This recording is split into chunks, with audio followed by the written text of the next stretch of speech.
2024 के लोकसभा चुनाव आ चुके हैं। एक दो दिनों में तारीखें आ जाएंगी और जिस तरीके से नियुक्ति की गई है चुनाव आयुक्तों की, उस पर तो ऐसे भी सवाल उठ रहे हैं। लगातार इन सवालों के बीच जो है एक बड़ा तोहफा सरकार की ओर से जनता को दिया गया है, जहां पर पेट्रोल डीजल पर 2 रुपए लीटर कम कर दिए गए हैं, दाम घटा दिए गए हैं। पिछले दिनों महिलाओं को महिला सशक्तिकरण दिवस पर किस तरीके से 100 रुपए सिलेंडर पे कम किए गए थे वो भी हमने देखा।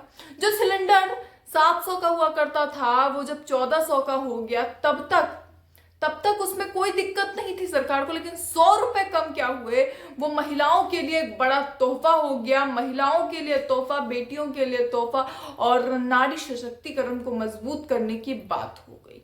जो स्मृति ईरानी 100 रुपए दाम बढ़ने पे सिलेंडर सर पर लेकर घूमना शुरू कर देती थी, वो स्मृति ईरानी दुगुने दाम के सिलेंडर पर भी जब मुंह नहीं खोलती तो देश की जनता जानना चाहती है कि आखिर महंगाई के मुद्दे पर क्यों सरकार चुप है, क्यों कुछ भी बोलने को तैयार नहीं है। दोस्तों खबर है, जरा नजर डालिए एनबीटी की, जहां पर लिखा गया है पेट्रोल डीजल प्राइस, लोकसभा चुनाव से पहले सस्ते पेट्रोल और डीजल का तोहफा, 2 रुपए लीटर दाम घटे।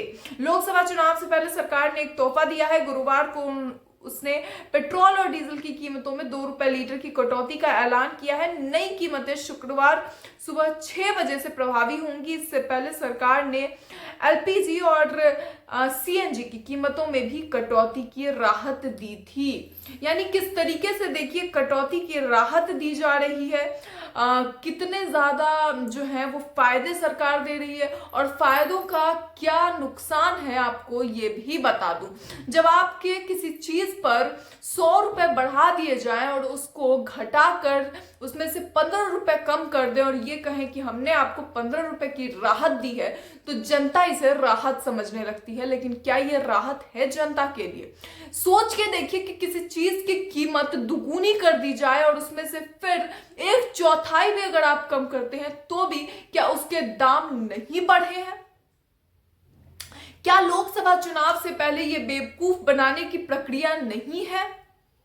और क्या ये पहली बार कर रही है सरकार? ये वही पुराना नुस्खा नहीं है सरकार का जो हर बार सरकार लेकर चली आती है, क्योंकि उन्हें लगता है कि जनता को इससे बेवकूफ बनाया जा सकता है। और क्या जनता बेवकूफ बनेगी लोकसभा चुनाव से पहले? जब मुद्दे स्वास्थ्य के उठाए जाते हैं तो सरकार मुंह पर टेप लगाकर बैठी होती है। जब मुद्दे साफ सफाई के उठाए जाते हैं तो सरकार कुछ नहीं बोलती, भले उसके लिए व्यक्ति कचरे में उतर कर दिखा दे, लेकिन उससे कोई फर्क नहीं पड़ता। जब इनके प्रत्याशी जमीनी स्तर पर उतरते हैं तो उनसे 5 सालों का हिसाब मांगा जाता है, उस वक्त भी उनका मुंह नहीं खुलता। लेकिन इनका मुंह कब खुलता है कि हमने 2 रुपए लीटर कम कर दिए हैं। आप 10 रुपए बढ़ाकर 2 रुपए कम कर दें तो क्या ये समझदारी है? और क्या जनता इससे राहत मान लेगी? क्या सच में बीजेपी को लगता है कि इस तरीके से 400 पार किए जा सकते हैं? जनता को बेवकूफ बनाने की ये प्रक्रिया कब तक चलेगी? सरकार के हिसाब से उन्हें इस बात के बारे में बताना चाहिए कि क्या सच में उन्हें लगता है कि इस तरीके से सरकार बेवकूफ बन जाएगी, या फिर सरकार इस तरीके से जनता को बेवकूफ बनाकर वोट ले लेगी 2024 के चुनावों में। 400 पार की जब बात होती है तो उस वक्त जब विपक्ष ये सवाल करता है कि क्या ये 400 पार के लक्षण है, जिस तरीके से बीजेपी के कार्यकर्ता उनको छोड़ कर जा रहे हैं ये कह के कि हम उनके फैसलों से इत्तेफाक नहीं रखते थे और हमने जब सवाल किया तो हमारी बात नहीं सुनी गई, उस वक्त क्या बीजेपी को लगता है कि वो 400 पार करेगी?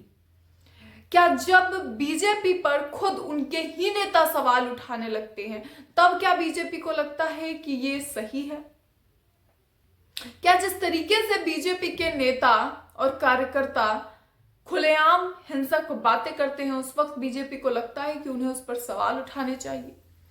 बीजेपी को लगता है कि 2 रुपए पेट्रोल डीजल पे कम कर देने से जनता 2024 में उन्हें पर फिर से ले आएगी। यानी कि पिछली बार 2019 में कहा था कि मैं चौकीदार, और इस बार 400 पार की जो बात कही जा रही थी उसे बीजेपी 2 रुपए पेट्रोल डीजल में कम करके और 100 रुपए सिलेंडर में कम करके जनता का दिल जीतने की कोशिश कर रही है। दोस्तों, एक आम नागरिक होने के रूप से आप क्या इससे प्रभावित है?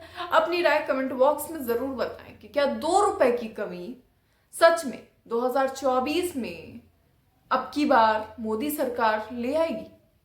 अपनी राय इसे लेकर जरूर बताएं, क्योंकि ये जनता की राय है। आम आदमी को राहत मिली है। 2 रुपए की राहत पर 2024 के चुनाव का खेल करने का जो प्रयास बीजेपी कर रही है, इसे लेकर अपनी राय कमेंट बॉक्स में जरूर बताएं। ऐसी और खबरों के लिए देखते रहिए मौलिक शो।